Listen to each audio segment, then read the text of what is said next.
Give it to me. Make this shit analog.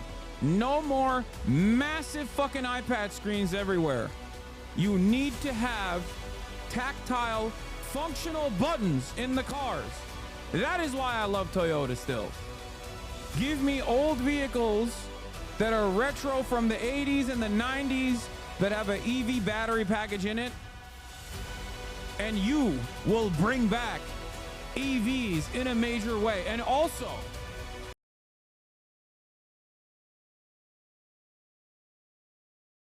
Jim Ratcliffe. He's a British billionaire who has nostalgia for the original old school Land Rover Defender, and I guess he thinks the new... I think the old school Land Rover Defender is fucking mint. How is that street legal? It looks like a child death machine. These are literally smaller than Escalades, dude. What are you talking about? The American perception of vehicles are so goddamn warped. Like when you look at like any like mid-size SUV in the United States of America, you literally go, this would be the largest car anyone has ever seen on the road. Meanwhile, for America, it's like small. Defender is a little too soft, too gross, disgusting. Look at what they've done to our boy. Luxury, too high tech. So he set about creating a brand new car that had the ethos of the original Defender, and that is the Grenadier. Now, despite the look of the Grenadier, this doesn't share any components with the old school Land Rover Defender. It just has a similar look and a similar purpose, to be an off-road focused basic SUV without all the luxury bits that so many modern ones have. As Jan, new topic, please. How much more of ape men are we going to be debating cars? Grow up, everyone. It's just a subjective choice from getting point A to point B. Brilliant. Brilliant take, chatter.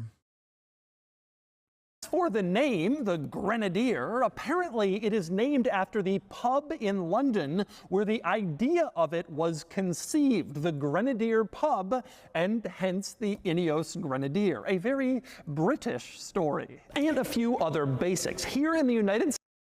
Anyway, woke of the day. I know, classic. You have to buy Toyota. Japan lost almost 1 million people this year soon. They will be extinct. This on, get it while you can. Listen, you know my dream car is a fucking 1997 Toyota Crown, okay?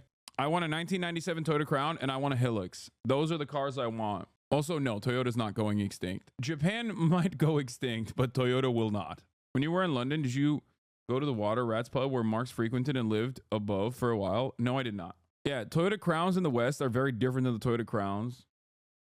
A Crown? Did y'all have that in Turkey? No. We have Corollas. I grew up with Corollas. Anyway, 7-time Formula One champion Lewis Hamilton sold his Pagani Zonda and is on his classic arc. I support your old school era. I have a sneaking suspicion that if electric right now, all right, I'm going to make a take. It's Hasanabi take time. Are you ready for this? Hasanabi take time. Hold on. Let me get it started too. Electric vehicles are on a downtrend, while the Chinese EV market is basically capturing the rest of the globe and sucking up the entire car market in general. Here in the United States of America, it seems that people are no longer as invested in electric vehicles. It's now being seen as a former fascination. Battery technology is obviously one of the major issues, and these cars depreciate quite dramatically. Having said that, however, there is one thing that could absolutely dominate the EV market. If you wanted to bring EVs back in a big way, what you must do is move away from the futuristic looking duckbill style pill-shaped vehicles. What you must do is create electric vehicles that look retro. Retro futurism is the way. Give me some fucking El Caminos. Give me some old school Lincolns. God damn it, give me a wooden station wagon with an EV. Give me a 1970s looking boxy Bronco with an EV kit in it. Give me a Ford 100 Illuminator with an EV battery package in it. Give it to me. Make this shit analog. No more massive fucking iPad screens everywhere. You need to have tactile, functional buttons in the cars. That is why I love Toyota still. Give me old vehicles that are retro from the 80s and the 90s that have an EV battery package in it, and you will bring back EVs in a major way. And also, last but not least, make sure that these cars also have sound. If one wishes to actually make others hear the sound of an engine, you can simulate whatever sound you want. That's right. Give me a goddamn EV that looks old and also has speakers outside so people can hear the fucking engine, and it's not any of that fucking random alien spaceship sounds, and I will purchase it. No, none of that shit, okay? I want to hear a fucking real engine purr. Now, it's really interesting because there is a car company that is doing what I've demanded, basically. It's Dodge. If I'm not mistaken, I believe Dodge is bringing back its Challengers, and it will or maybe it's Chargers, sorry. Dodge is going to, the 2024 Dodge Charger is going to be an electric vehicle, okay? And not only is it going to be an electric vehicle, but it also will have speakers so you can actually hear the engine, like a simulated engine sound. The problem is it's still very much pill-shaped, and I hate that. I fucking hate that. I hate, like, look at how pill-shaped all these goddamn cars are. That is the only benefit that with the exception of the Scout, even though the Scout is also kind of pill-shaped as well. The Scouts look kind of cool. But they all want to make their cars look so, like, I don't know. Everybody wants to make their cars look cool. They want to make their cars look futuristic. And I don't care about that. The i5M looks kind of sick, though. I didn't even know that this was like that. This looks dope. In terms of futurism, this looks kind of cool, too. But overall, wait, Chevrolet Corvette, EV and SUV? Yes, I know the E-Series Grandeur is exactly what I'm looking for. This is precisely what I mean.